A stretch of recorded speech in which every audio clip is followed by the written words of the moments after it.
चारों तरफ आज शोर है और उस शोर के बीच में एक हिंसा भी।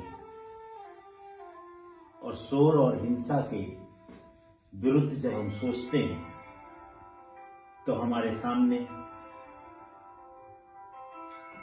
स्थापित होते हैं बुद्ध और गांधी, और इसके ही बीचों बीच साहित्य में हमें नजर आते हैं प्रसिद्ध कथाकार, कवि और लेखक उदय प्रकाश, जो साहित्य में हमेशा हिंसा और प्रतिक्रियावाद के खिलाफ मुठभेड़ करते हुए हमें दिखते हैं। उन्होंने लिखा है कि समय एक ऐसी उपस्थिति है जब वह हमारे पास होती है तो हम उसे नहीं देख पाते। हम जाते हुए, बीतते हुए समय की सिर्फ पीठ देखते हैं और वह हमें बार बार फिर उसी मुकाम पर लाने की कोशिश करती है जहां पर अहिंसा मौजूद है और व्यक्ति का आत्मबोध भी वहीं पर केंद्रित है। उनकी एक बहुत चर्चित कहानी गंगू, जो किसी कारणवश मेरे निगाहों से चूक गई थी, वह उनके प्रसिद्ध कहानी संग्रह और अंत में प्रार्थना में संग्रहित है। मैं उसी का पाठ आपके सामने आज कर रहा हूं। जैसा कि आपको मालूम है, कहानी का शीर्षक है गंगू। वे इतिहास के कीड़े थे। पागल होने के पहले तक उनका इतिहासकारों के बीच बड़ा सम्मानित स्थान था। राष्ट्रीय इतिहास अनुसंधान परिषद के लिए उन्होंने कई महत्वपूर्ण प्रोजेक्ट्स का दिशा निर्देशन किया था और कई पुस्तकें लिखी थी। पिछले दिनों अयोध्या कांड के बाद हुए दंगों के दौरान उनका दिमाग सनक गया था। वो पागल हो गए। उनका पागलपन कुछ ऐसा था कि बहुत देर तक लोगों को इसका पता ही न चलता। वे काफी गंभीरता के साथ सारे ऐतिहासिक तथ्यों के साथ बोलते रहते, लेकिन अचानक वे जोर जोर से गाने लगते, हिंदू पाकिस्तान में, गंगू हिंदुस्तान में। इसके बाद तो यह होता कि कोई अगर उनसे पूछता कि आप कौन हैं, तो कहते मैं गंगू हूं, तुम भी गंगू हो, यह रहने वाले सब गंगू हैं। फिर वो जोर जोर से अपना गाना शुरू कर देते। लोग कहते वो पगला गए। लेकिन मैंने कहीं पढ़ा था कि पागलों के विचारों की तर्क प्रणाली दरअसल शुद्ध गणित या संगीत के स्वरों की संगति की तरह हो जाती है, इसलिए सामान्यतः लोग उसे समझ नहीं पाते।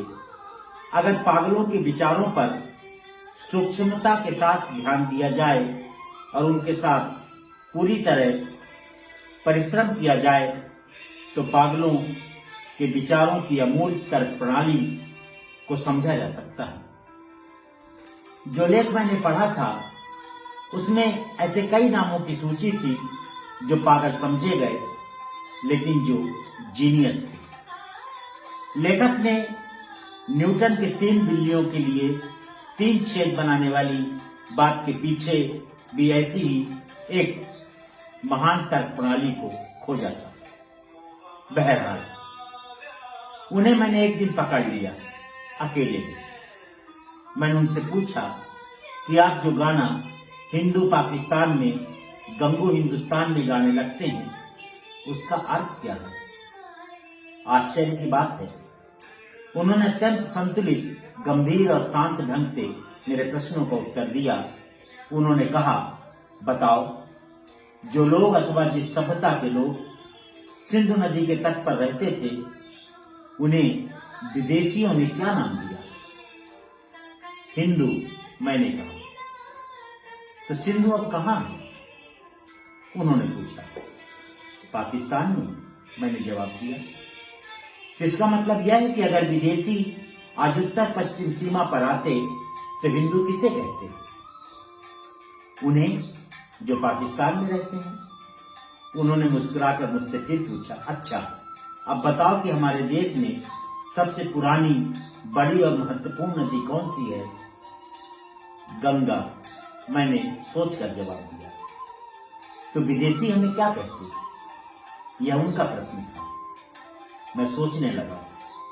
सोचने में कुछ वक्त लगा। उन्होंने स्वयं ही कहा कि जहां तक मेरा अनुमान है वो हमें गंगू कहते हैं। उसके बाद उन्होंने आंखें बंद कर ली और वो गाने में मगन हो गए।